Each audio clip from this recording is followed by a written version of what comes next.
And we are live. Welcome to episode 19 of Mount Orb Sports Complex. Talk sports to me. I'm your host, the Sports Guru. Hope everyone is having a safe quarantine. Please continue to follow all CDC guidelines and protect your families during this time in the greatest country in the world. You are all great Americans. Again, I'm your host, the Sports Guru, episode 19 of Talk Sports to Me. We will tackle part 5 of our 5-part series, Sneaker Gods, Sports and Sneakers, How Kicks Control the Game. This episode is brought to you by Mount Orb Sports Complex, Anchor.fm, and all syndication hearings of the podcast can be heard on Spotify, Google Podcast, and Apple Podcast. Please follow us on Facebook at Talk Sports to Me, Instagram at Talk Sports to Me TM, and on Twitter at Talk Sports to Me 1. In part 1 of our 5-part series, Sneaker Gods, Sports and Sneakers, How Kicks Control the Game, we talk about the rise of the shoe company. In part 2, we discussed professional sponsorships and endorsement deals by professional athletes. In part 3, we spoke with Louisville Cardinal great Alvin Sims, and we discussed the running revenue, how shoe companies have ran their way to the top of the marketing world. And last night, in part 4, we talked about shoe companies' impact on the world of AAU and youth sports. And tonight, in part 5, we will talk about the decision. We will be joined tonight by a young man who is part of all that action and who in a few months will have a tough decision to make himself. He will join us in just a few minutes. But without further ado, let's kick off the show. Yesterday, we talked about that as early as the 1980s, a shoe war took place between Adidas and Nike in regards to Michael Jordan. Jordan was extremely close to signing a contract with Adidas and ended up signing with Nike. Actually, during the contract conversations between Michael Jordan and Adidas, Nike had created a shoe, the first ever Jordan 1 that never hit the shelves. Ultimately, Nike won that war. LeBron and Coach Drew and St. Vincent St. Mary, the Fighting Irish out of Akron, Ohio, in the early 2000s, also wore Adidas for 4 years. But when it counted, Nike won that war upon LeBron James signing his lucrative first Nike contract for $90 million. Last but not least, there was the lifetime deal with LeBron for $1 billion for a lifetime contract with Nike. Now, keep in mind the first 2 deals had nothing to do with AAU circuits.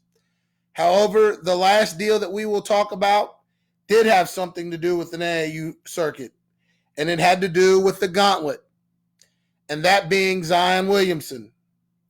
Everyone knows the name. He's a household name. He was probably the best college basketball player in college basketball last year and was drafted number 1 overall in the NBA draft to the New Orleans Pelicans. He played his AAU basketball on a circuit called the Gauntlet, which is owned by Nike. Yet, after being drafted last June, it came down to one thing, and it was money. Nike offered the biggest deal, $15 million per year, and he had not ever played a game at the time that he signed that contract. One of the biggest questions that we posed this week is, does the student athlete coming out of high school pursuing college opportunities, are sponsorships part of the decision that they make in terms of where they will further their academic and athletic career? Do endorsement deals and do these powerhouse AAU circuits, not teams, circuits, have a big influence on the decision that kids are going to make when looking into where they choose to further their education. One of the issues that we talked about earlier in the week of the 5-part series, Nike's revenue on a yearly basis is $31.9 billion. That's the annual revenue. That is in comparisons to Adidas, $7 billion. Okay? So Nike being able to offer a more lucrative contract to the student athlete coming out of college that they may not be able to provide for other athletes. So that's the question. Based on the equity of the brand, is that what fuels the athlete in making a choice? There was a research study done in 2018 that shows that the vast majority of mid-major conferences have outside sponsorship deals outside of Nike. That being Adidas, Under Armour, whatever other shoe brands, Puma, Fila, Reebok, Converse, whatever other shoe markets that there are, other colleges have contracts with them. But the Power Three are Nike, Adidas, and Under Armour. Nike owns 50% of the contracts in college basketball. The other 50% are split between Adidas and Under Armour.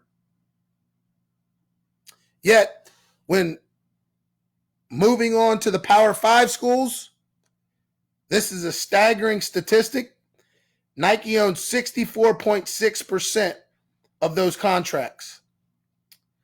42 total contracts in Power 5 conferences.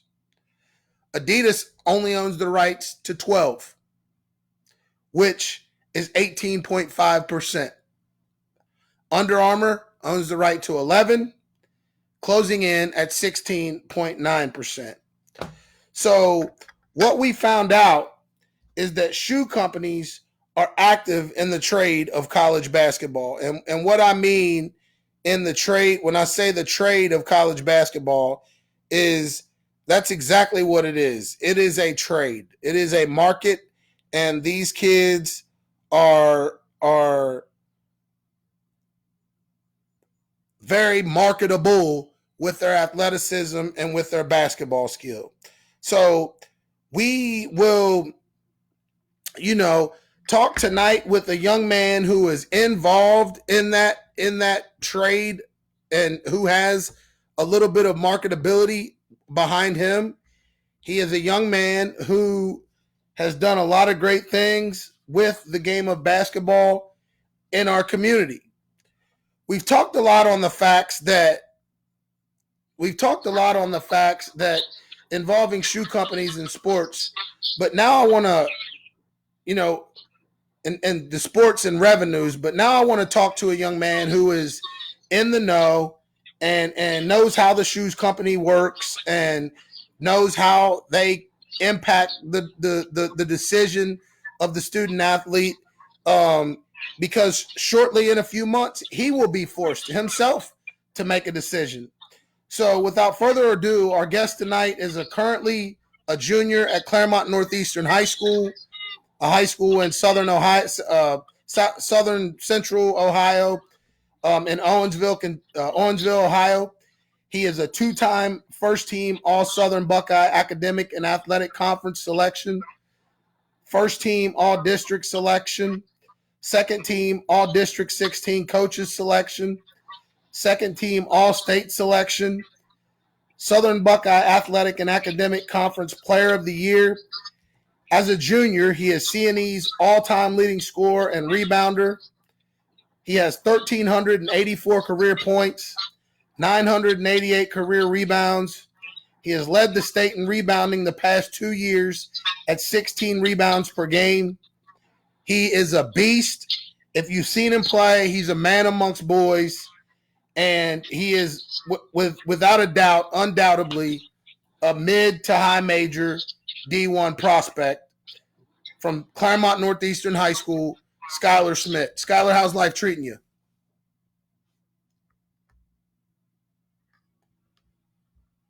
Skylar?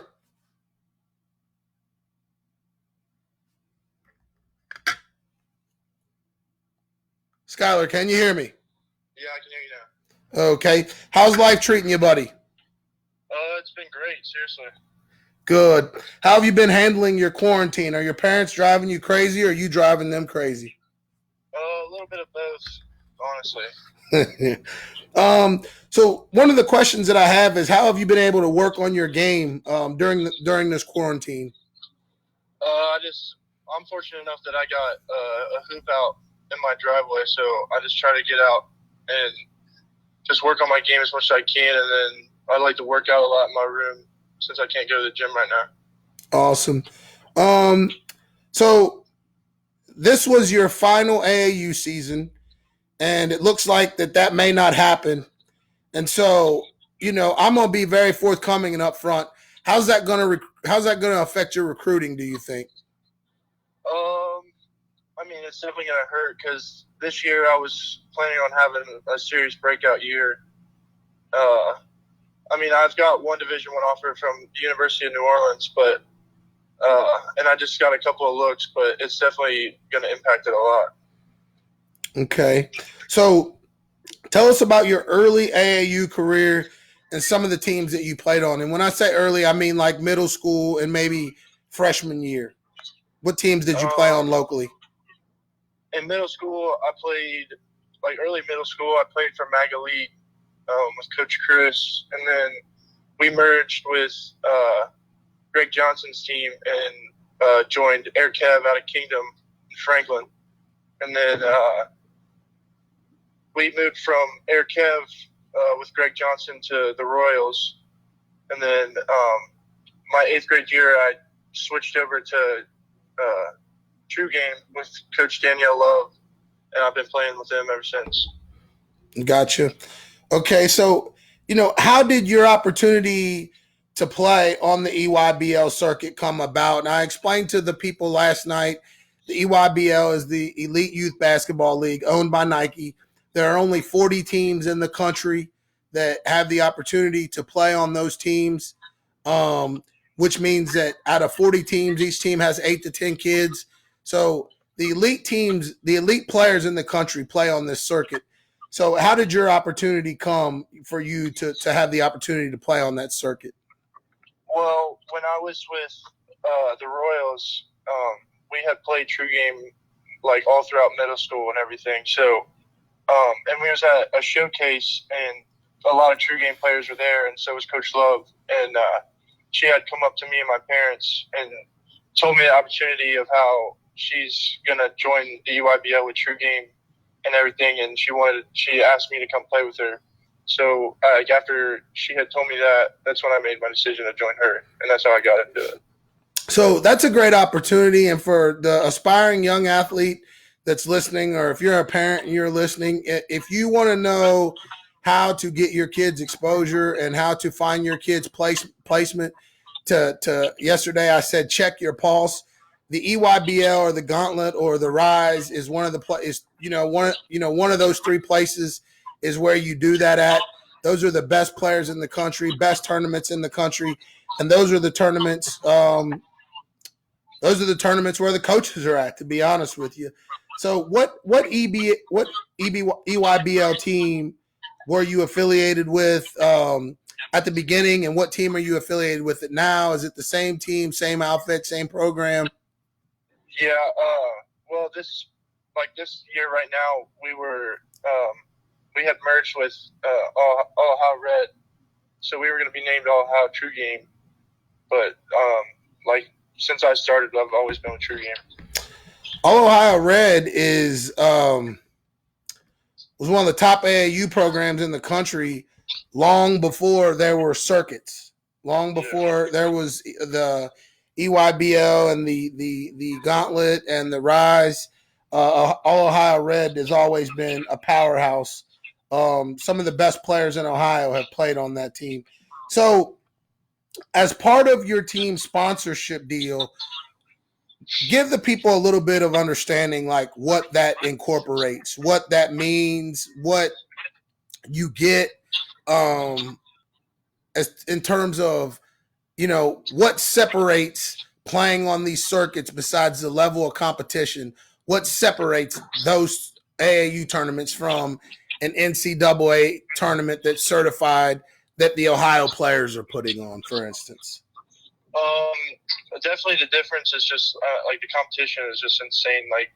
Like before I joined the EYBL, I was the biggest guy like around, and then like now since I've been in the EYBL, me being 6'7", I'm one of the smaller like mid-sized guys, and then like like the coaches, like college coaches, are literally courtside every single game, and then the like gear we get, like they send us shoes, they send us leggings, our uniforms are paid for.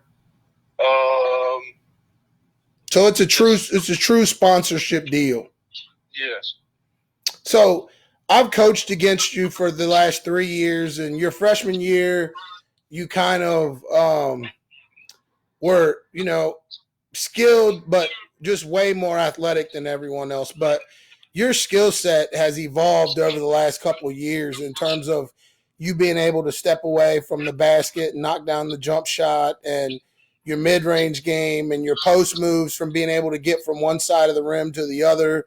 And, you've put together a plethora of offensive ability and offensive skills that you didn't have. And so, do you attribute some of that to having to figure out what it would take to score, against the high level competition that you were playing against? Do you think you would have developed as you have if you hadn't been playing on the EYBL circuit?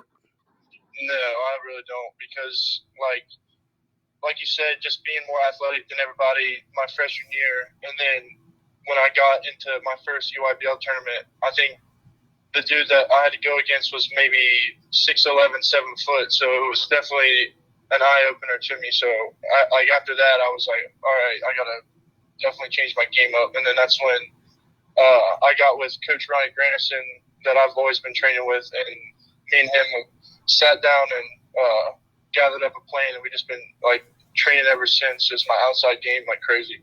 And so that's interesting, and I'm glad that you brought that up, because Coach Grandison is affiliated. He trains individually, but he's affiliated with a Gauntlet team, right? Yeah, he's on the Adidas Gauntlet. Yeah. So is that Apex? Yeah. Yeah. So that's a big shout out to Coach Grandison, because he always does. He works with a lot of guys, Cincinnati Royals guys, and guys that are on burst circuits, and his ultimate goal is helping kids figure out what it is that they need to get to the next level. So big shout out to Coach Grandison. What are some of the tournaments that you played in since being on the circuit? Like some of the big tournaments where high profile, high name guys are at? First off is the Peach Jam. Peach Jam that's the like our playoffs for the EYBL and our championship. So that's literally everybody like from all around the country just comes to watch us play. Coaches, fans, everybody. And then the Speeds is a really big one that we've got into since I've joined True Game. So how much different are the circuit tournaments as opposed to your average run-of-the-mill AAU tournament? And I know you've spoke on it pretty much at length in the competition, but I mean the organization of the tournaments and the hospitality, how much the food and the arrangement, how much better is that on the circuit than it is just a regular as it was when you were just playing prior to participating on the Nike circuit?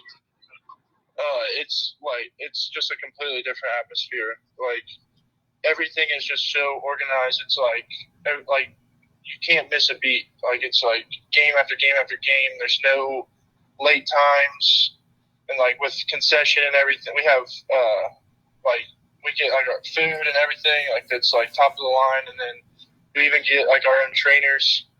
There's a training room almost at every UIBL tournament, and there's probably 5 to 10 trainers in there and it's just there's a line outside the door every time. They're always giving us ice. We get the certain I forget what they're called, but they're like these leg sleeves that you put on. Mm-hmm. It's just all like top of the line stuff and they just make sure like they take care of us like no matter what.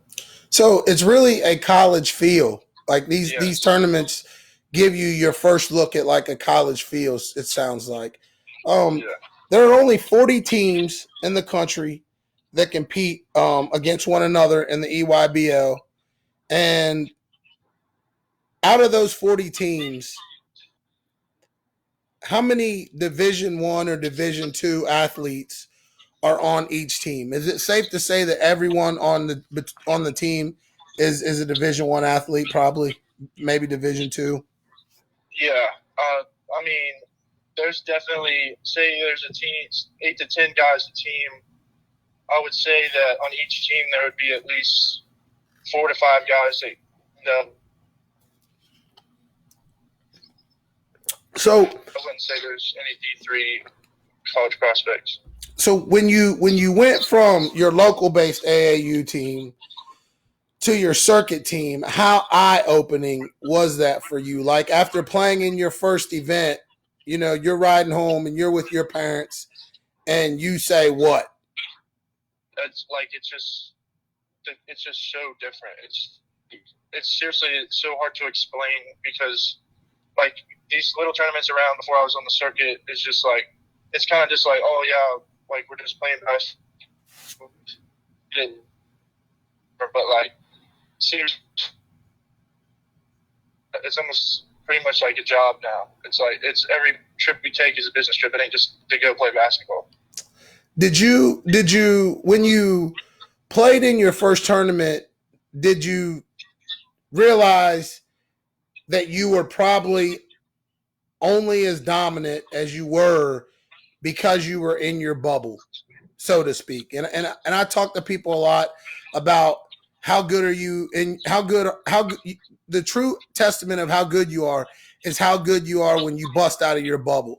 And when you got outside of your bubble and started playing in these events, did you stack up pretty well against the competition, or did you have to really grind it out and like refocus and recalibrate your mindset to prepare for what was to come? I definitely had to grind it out. I mean, it wasn't like it was like an extreme grind, but it was definitely like just so different that like I just had to I don't know how to explain it honestly. What has been one of your most memorable moments through competing in the EYBL?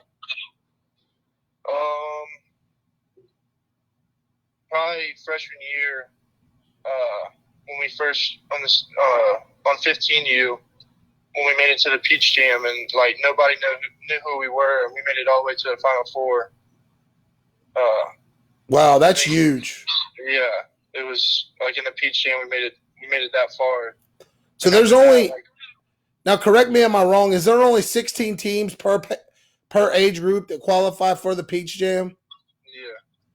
So that's huge. Let's talk about college a little bit. You're going into your senior campaign and your AAU session for this summer.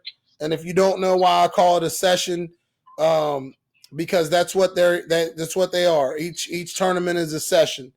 Your AAU sessions have basically been cut short or cut completely out. Does that affect your mind state in terms of your plans moving forward?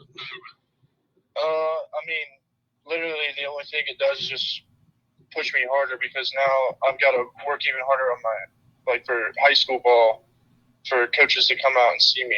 So honestly, it hurts, but it helps at the same time. Because it gives you a different dimension of approach. Do you lean more toward? Do you lean more toward, or are you directed to lean more toward Nike institutions or colleges because you're a member of the EYBL circuit, or how does that part work? Necessarily, how are you getting more looks from Nike schools, or is that just a myth that really doesn't work that way? I mean, all of like the major D1 schools, like there's Duke, Kentucky, West Virginia, like all those schools that are sponsored by Nike. Like they are definitely trying to get those kids to come to their school, but like everybody's recruitment is always open to any kind of like shoe company. Yeah. Yeah. College coaches, if you're out there listening, please be mindful. Skylar's 6'7", pushing 6'8". How much you tipping the scales at now, Skylar? I'm at like 238. 6'7", pushing 6'8", 238 pounds, strong, physical, athletic, and has an extremely, extremely, extremely high motor. One of the knocks against you has been that you don't always expose your motor. And, to the best of my ability, I've tried to defend you and say that most games you don't have to within the conference. One thing about it is I'm glad when you don't expose your motor against us. But, I've seen you play in some higher level games, tournament games this year, and you really brought it. And I saw a different side of you. I would assume because you're on the EYBL circuit, you probably receive more interest from Nike schools at different levels. And I know you said that open recruiting was open to all different types of sponsors, but have you received any attention from any Adidas schools or Under Armour schools? Not too much. And see, that's the one knock that I have against the circuit basketball, because, although all those college coaches are welcome to come to the Peach Jam and to come to those big tournaments, and people can say the shoe company doesn't have anything to do with it, and they can say whatever they want, but the reality of the situation is at the Nike tournaments, usually there's a lot of Nike coaches. I've been there and I've seen it. There's a lot of Nike coaches. And so I think in a sense that may restrict some recruiting, but then again, it may not. I'd have to tap in with some college coaches to maybe get more information about that. Do you feel like shoe companies help to impact the student athlete's decision? Do you have anybody on your team that's just dead set on going to a Nike school? Not really, honestly. So just everybody I've talked to, that's because like a player on my team, Malky Branham, he's one of the top players in the country, and he's got 10 plus offers. But every time I talk to him about like what he considers and stuff like that, he's because he's got offers from like Louisville, who's from Adidas and everything like that. So he's just trying to find the best fit for him. Yeah, that's what it is. It's not just about like, oh, they're sponsored by Nike. He's just trying to get the best fit for him. And that's how everybody else is who I've talked to. That's good, and it's good that you guys all have each other to kind of talk to and confide with and things, because you guys can give each other like some stability as far as helping each other make the right decision or consider the right choice. Where have you visited so far? I visited West Virginia, Purdue, Kent State, Youngstown State. I think that's. I mean, when I was in middle school, we had when I went to the CP3 All American camp. we all got to. There's a select few of us from the entire camp who got to go to all the schools down in North Carolina, like Duke, North Carolina, NC State, and Wake Forest. So you guys went on the Tobacco Road tour. Yeah.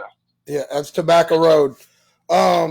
Does the sponsorship deal matter to you, or are you just looking for the best fit for you? Would it matter to you if a Converse, if a let's say a Under Armour school offered you, would you feel any disloyalty to the Nike circuit and everything they've been able to help you do and all the people that they put you in front of, or would it just be 100% solely what fits Skylar Smith best?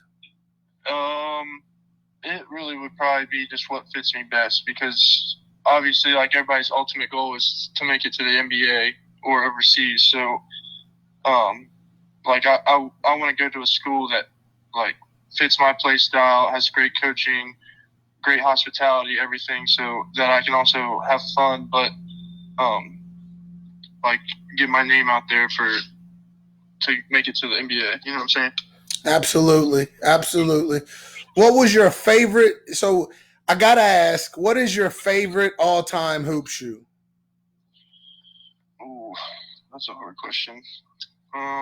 And I just want to throw out there for the people that are watching, or the people that are listening, or the people that will listen on Spotify or Google Podcast or Apple Podcasts.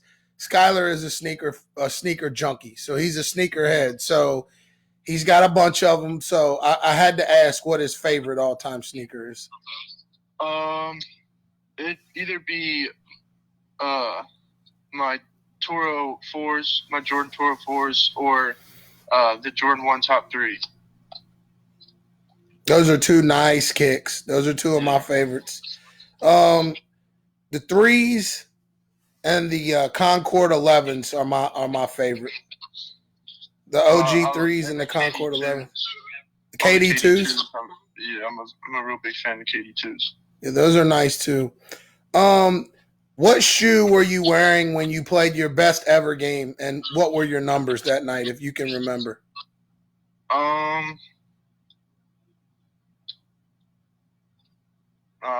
So this year I had, what shoes was I wearing? The New Retreat. I think it was my EYBL Peach Jam Nationals, and it was against New Richmond. We lost by 5, but I had 38 points and 23 rebounds, and I think I had 6 or 7 assists. So they're pushing the triple-double. Yeah. And those so the Peach Jam Nationals were the shoes that everybody got for playing in the tournament, right? Mm-hmm. Wow. So this is the final question, and I'll let you go because I'm sure I'm gonna shout out. Are you still dating Haley? Yeah. Because I'm gonna shout out Haley. That's my little buddy from when I was over at Bethel. But she does Bobby ever give you a hard time about his greatness? Me and him go at it a little bit. I found a newspaper article from high school, and him and I both made the all-tournament team, but his team won the game, so I just gave him the article because I don't want it in my scrapbook anymore. Do you have and I gotta ask this, so I hope I'm not putting you on the spot, but do you have a front runner where you would like to continue your collegiate playing career, your academic and athletic career? Is there a place that you just have in mind right now that you just will do about anything that it takes to get an offer? Yeah, that'll definitely be West Virginia. So you want to get down there with Coach Hugs? Yeah, every time I've had 2 visits down there now, and by far the best visits I've ever had, and it's just the atmosphere down there and just the way Coach Huggins is. It's just, that's exactly where I want to go. Morgantown, West Virginia. That's right. I did a Nike camp down there at University High School several years ago. And there's Morgantown High School and there's University High School, and they're big rivals. But Morgantown had a kid named Kenzie Melco, and he ended up going to Fairmount State. He was on ESPN, real nasty dunk. And he worked camp for us, and he was a great kid, and it was awesome getting a chance to meet him and know him that week. You heard it here first, folks. Skylar Schmidt, CNE High School junior, has already broke the scoring and rebounding record at Claremont Northeastern. Plays for Coach Jim Jones, who does a good job over there. They won the league, won a share of the league this year. He was player of the year, co-player of the year, and really good kid, and got a bright future. So any of you college coaches that are out there that are listening in tonight, if you've got scholarships left for next year and you need a 6'7" wing or 6'7" power forward, he'll do what it takes to make your roster and to get some money. So, Skylar Schmidt, thanks for joining us tonight, buddy. And if I can do anything to help you, let me know.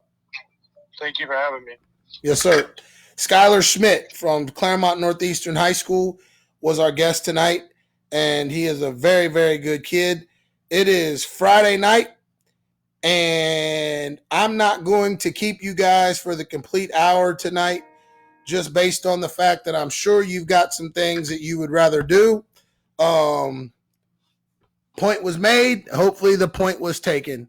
So stay prayed up. Keep your hands clean. Keep your hand sanitizer. If you don't have hand sanitizer, you can make it. Look up the instructions. If you don't have Lysol, get you some rubbing alcohol and some water. And if you don't have wet wipes or Lysol wipes, get you some paper towels, cut them into fours, and spray your homemade Lysol on it. Do anything that you can to try to protect yourself and your family from this evil, ugly sickness. Other than that, we thank you for signing in. And in that case, I'm going to be signing off. This episode of Talk Sports to Me was brought to you by Mount Orr Sports Complex and Anchor.fm. You can find our podcast on Spotify, Apple Music, Apple Podcast, or Google Podcast. Episode 18 is over. Thanks for joining us. Lot of shit that I wish I could change. Heart blue, no blood in my vein. Caught you twice, I'm feeling ashamed. Straight tripping, but gotta maintain. A lot of niggas ain't real as they claim. I'm out. KG in the game. Shit don't gotta be explained. Reach say I'm going with